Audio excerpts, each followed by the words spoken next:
Business Secretary Jonathan Reynolds has announced a fast-track consultation on electric vehicle sales targets for manufacturers. It comes as the owner of Vauxhall say the government's eco-policy fuelled the decision to close its Luton factory, putting more than 1,000 jobs at risk. Ford as well, looking at cutting potentially 800 jobs. Nissan as well, big warnings coming out of Sunderland. That's the biggest car plant in the UK, all due to weak EV demand.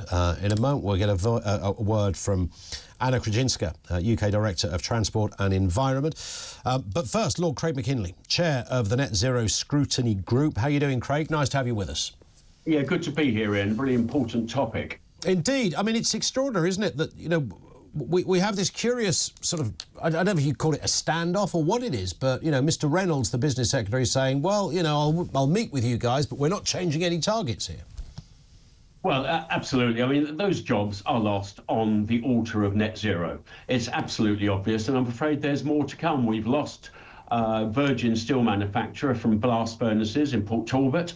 That's going. A number of thousands of jobs gone. Ford 800 jobs. I'm afraid it's just the start of this, because if you have a mixture of expensive energy, some of the most expensive energy in the world, in the UK, because of our madness of chasing net zero to whatever nth it needs to be to get it done, and also trying to sort of play with the market, telling the market thou shalt buy this percentage of cars this year, even more next year, and nobody's actually asking the consumer, well, consumer, what do you actually think of these machines? Because if they were so damned marvellous, we'd all be buying them. We wouldn't need to be told thou shalt buy them. We would be buying them. I mean, why did we all swap from, the old Motorola flip phone to an Apple or Android smartphone? Because the price was right and they were better. Yeah. That is how capitalist markets work. But we're suddenly throwing all that to the wind and saying to the consumer,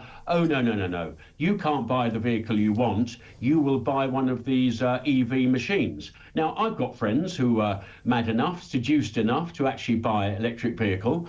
And lo and behold, most of them have said, I've got rid of that damn thing. I was always worried whether, where I'll be able to fill it up next. It wasn't as reliable as I thought. It packed up and completely stopped. No, thank you. I'm going back to a petrol or diesel. That's what the market does. You show me a great EV, and yeah, even I, as a skeptic, might buy one. But I'm a long way from that just at the moment. And also, given that, these sort of pressing targets that have been set, and the previous government were wedded to this too. I think there was a little more wiggle room from Rishi and co. But broadly, this has been adopted by Mr Miliband and co. They feel very strongly about it. This seems to be a very big pet project of Ed Miliband. But the other issues that surround this as well, Craig, I mean, charging points, there's an obvious one. I mean, if you haven't got a massive infrastructure in place, then the whole project falls down.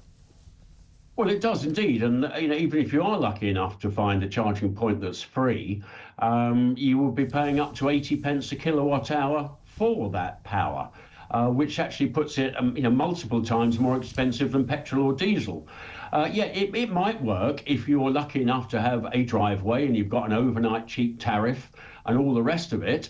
There was something to be said about an EV, but a lot of the tax driving principles, i.e. very low benefit in kind from companies, they're gradually getting wound out, and you will be paying tax on these vehicles because the government, you could barely make it up. They're trying to push us into an EV by having low tax, and then as we're going towards EVs, they say, we're losing too much tax on the petrol and diesel, we better start taxing the EVs.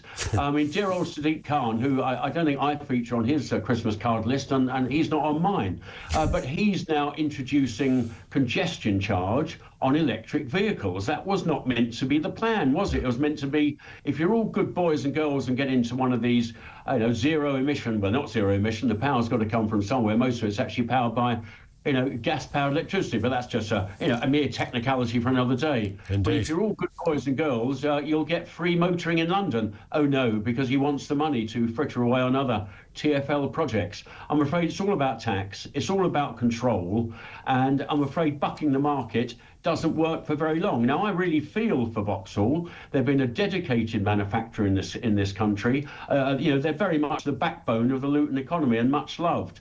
But even they were yesterday saying, well, government, please try and do some more work to make people buy electric vehicles. I'm afraid it doesn't work like that. People buy things that they want, that they're comfortable with, and when the price is right. And I'm afraid this is all just going to disappear down a plug hole. No one else in the world is doing this. Very few countries bothered to send their top bigwigs to Baku, the COP29. I did ask on the floor of the House of Lords just 2 days ago of the leader of the Lords, what did those 470 civil servants actually do in Baku? And how much did this shindig actually cost? Answer, there was none, except it's rather nice to be able to talk one another. I mean, really, this is disappearing around the world. We will win the race to net zero because nobody else is playing anymore. But we will have no industrial economy left in this country. It's very clear. There it is. I'm glad to see, Craig, that elevation to the House of Lords has not dented the passion that you give off on this one. Thank you, Lord Craig Mackinlay, Chair of the Net Zero Scrutiny Group. Let's get a different view on this. Anna Krajinska is the UK Director of Transport and Environment. That's a non-profit organisation advocating for clean transport and energy in Europe. Anna, if you wouldn't mind, and good afternoon to you, by the way. Thank you for being with us. I mean, Craig just pointed out there on his final point that we're kind of doing this alone. No one else in the world is joining in with all of this. Is that true or false? Good afternoon. So that's absolutely false. So the EU has standards to transition to zero-emission electric cars. China is also electrifying rapidly. US has put vast incentives in to transition the industry to going electric. This isn't about whether the car makers can meet the targets this year, because they are very much on track. So they need to sell 18% EVs. They've been selling that year to date. This is about our industrial competitiveness. With the global market going electric, if we do not transition our automotive industry, we won't be competitive. We simply will not have the automotive jobs here because the industrial knowledge, the know-how and the manufacturing capacity and the investments will simply go elsewhere. And we've had 23 billion invested in the UK over the last 3 years on EV and battery manufacturing. If we weaken the targets, that basically, that's at risk. The Society of Motor Manufacturers say that trying to fulfil these quotas is costing car makers £6 billion this year alone. That sounds like something that isn't working very well, Anna. So we'd have to have a look at those numbers. When we look at other regions like the EU, that is not the case, and they're meeting targets there as well. The key point that the automotive industry has to take into account is that they cannot continue to focus on selling large premium SUV EVs that are unaffordable for the majority of consumers, which is the place where some car makers are. Some UK major manufacturers, cheapest EV is £40,000 on the market. We need small, cheap and affordable EVs, and we've got 12 EVs coming onto the UK market in the next 3 years that cost £23,000 or less. But for them to come on the market at volume, we need the targets to drive that supply. Otherwise, it's not going to happen. But the targets are unachievable based on these figures because people just aren't buying them.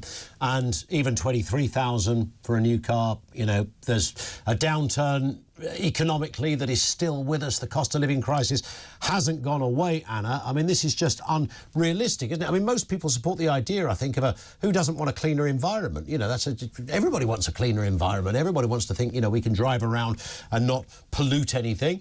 That's brilliant. But I think the sense here is that we just have to be a bit more realistic, like China, for example. And I know there's now this sort of curious defence of China, even though they are the greatest of polluters on planet Earth by a country mile. Then you've got India, then you've got the United States. But it's argued to counter that, well, China have got more green initiatives than anyone else on planet Earth. So they're going to hit a tipping point next year where they stop doing the polluting stuff and concentrate on getting things nice and clean. But they're doing it realistically. Shouldn't we be doing some of that? So actually, China is going much quicker on decarbonisation in many sectors, including on EVs. So their electric car sales are much higher than ours. And the way that they achieve that is through a really comprehensive industrial strategy. for the automotive sector. And this is what we're really missing in the UK. So it's not about the ZEV mandate. The ZEV mandate is an important policy to keep our manufacturers competitive and on track. Yeah. But we really need to look at the other levers of the industrial policy. And here the government needs to look at how do you do trade policy well to make sure that we incentivize domestic manufacturing against unfair competition from abroad. We also look at how we can leverage private and public finance to upscale manufacturing of the new clean technologies in the UK. And we look at sustainability rules that reward cleaner manufacturing here in the UK, because we have a pretty clean grid here in the UK, so we can compete on that. But we need the Secretary of State to come forward with credible industrial strategies to support the automotive sector here, our clean green jobs. Isn't that requirement from the Secretary of State, whether it's transport, whether it's business, to just say, let's just be a little more flexible here. This 2030 target, I think no one's going to die if we don't hit the 2030 target. Let's make it 2040. So what the issue with that is, we've already got investments committed into the UK. If we start fiddling around with the regulation, we're not going to look like a credible partner for clean tech investment, so the industry of the future. And that's not just a problem for the automotive sector, but the other clean sectors as well. But we're not looking like it now, because car companies are closing down, Anna. I mean, that's what kind of message is that to the rest of the world?